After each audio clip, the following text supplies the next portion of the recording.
Moreh kapnabagi thogdokta kuki militant ani sire special commando mari sokle AR amasung CDO gi apunba team amaga kuki militant singa Moreh hojiksu kan khutthoknari ngarang nungthil kuki militant singna special commando gi mathekta ambush sathaduna commando ama asok apan nanghan kraba matung makhata na kuki militant singna RPG sizinaduna ngarang numidang athengbada CDO singi mathekta amuk hanna ambush satharakpadagi nakal anigi marakta akanba khut thongnarakpada kuki militant ani sire aduga commando personnel mari asok apan nangkre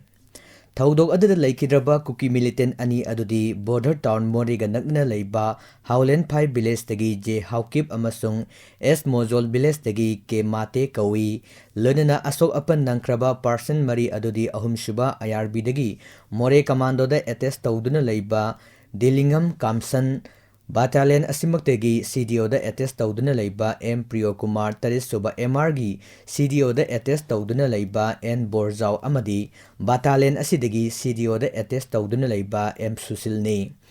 Pao sina haibada ngarang numidang pung taraga mathoi minute ni furum tarakpa adoida Moreh Ward number 6 amasung 7 gi lonaba Moreh Tudel Wang Malaikai manakta leiba Airtel SIM install Tawfam office building da CDO singna mathau tawduna leiringaida kuki militani singnaba singna afaba makalgi nomai sing yauna RPG sizinaduna akanba mawngda attack satharakibani CDO singi maikidagi sukudakta khut handuna nakal anigi marakta akanba mawngda khutoknaki kuki militant singna satharakhiba attack aduda commando singi barrack sing akai atoi khara thoki thogdok asigi matangda official singna phongdorakhibagi matung inna kuki militant singna ngarang nungtilda attack satharakhiba matung situation adu laksinki adubu ngarang athengbada amuk hanna akan bumongda attack satharakibani kuki militant singna attack satharakhiba matam adu commando sing barrack manungda tumduna leinaringi serektani hairi attack aduda aso apan nanglaba CDO person mari thoidokna khudong thiningai oidre adubu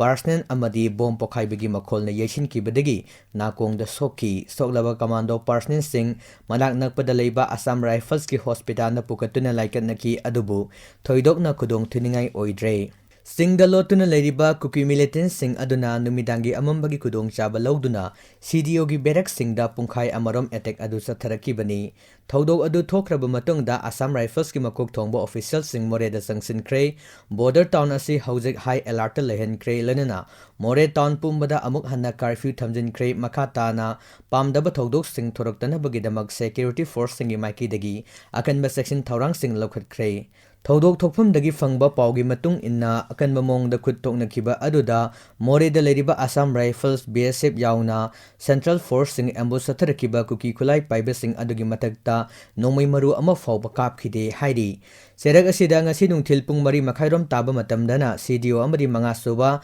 Assam Rifles ki apunba team amana Moreh Ward number 9 da patrolling chatlingaida kuki nako terrorist ni singneba singna nomai round kya kapsinduna landarakle security force ki maikidagi sukudakta handuna nomai kaptuna nakal anigi marakta chawna khut thoknari hairi nungthil pung manga makhairom tarakpa matamdasu Moreh gi CDO complex dasu nako terrorist singna bom amadi nomai kapsinduna attack chatharakre adom oinamak hojik fawbagi oinadi asok apangi paude fangba ngamdre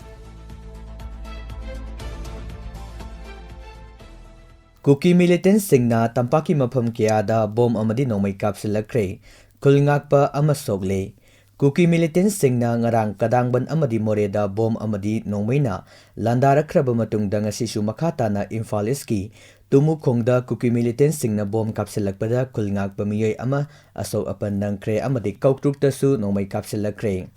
thaudok asi ngasi ayu anganba pung marirom taba matangda thokibani kuki militant singna bom na landaba horaktuna makhatana afaba makhalgi nongmai sijinaduna maitei khultam na kapsilakibani Thaudok adada tumukhong khuldagi khara khazik chathoklaga khulngakphamda leiba khunja ama bom achena panbadagi soki soklaba miyoi adu tumukhong awang lekaidagi chingakham lamyanba chahi kunhumdoi apokpa chingakham ibotombani soklaba chingakham lamyanba hauji Imphal gi Rajmedi city da layengli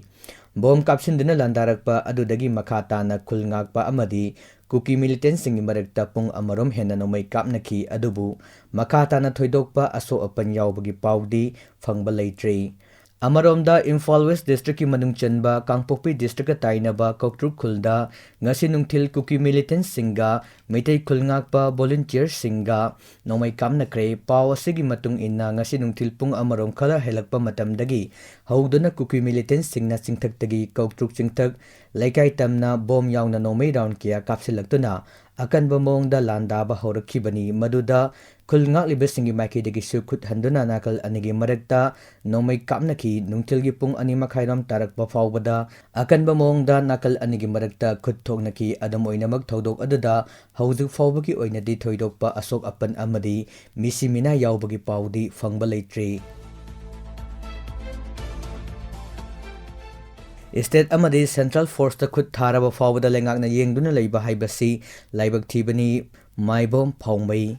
Illegal immigrants sing na micha miyam da khut thabadagi hendoktuna State Force amadi Central Force ta fawba khut tharaklaba fawbada paliba lengak asina excel amata lakwatana State amadi Central Government yengduna leiba asi miyamgi laibak thiba amani haiduna Jeliarong United Committee Manipur Valley gi President Maibom Phawmai na pendaba phongdokre Imphal-gi Namdolongda leiba Pawmisinga kanana unaba amada Maibom Phawmai na hai Manipur May 3 thorakliba irang asi karamna tholokpano haibasi center gi lusingba madi stelanga ki lusingba singna ningthi na khanglabani irang asi mapalamgi khut yauna mitop singna India gi mathakta chatharakpa lani haina su phongdokhiba laikhrabani adubu ngasi phawbada micham yauna state force kaya aso open nanglaba phawbada lenga asina state asida tangdu leitaba hanjilakle haiduna tuminna leisinba asi miyamna yaningde aduna atoba matamda lamdam asida ingtappa hanjilhanbada state amadi center na akan bamityeng amagalana na hotnabiyu haujik lairiba pibam asidagi asum henjinkhiba tarabadi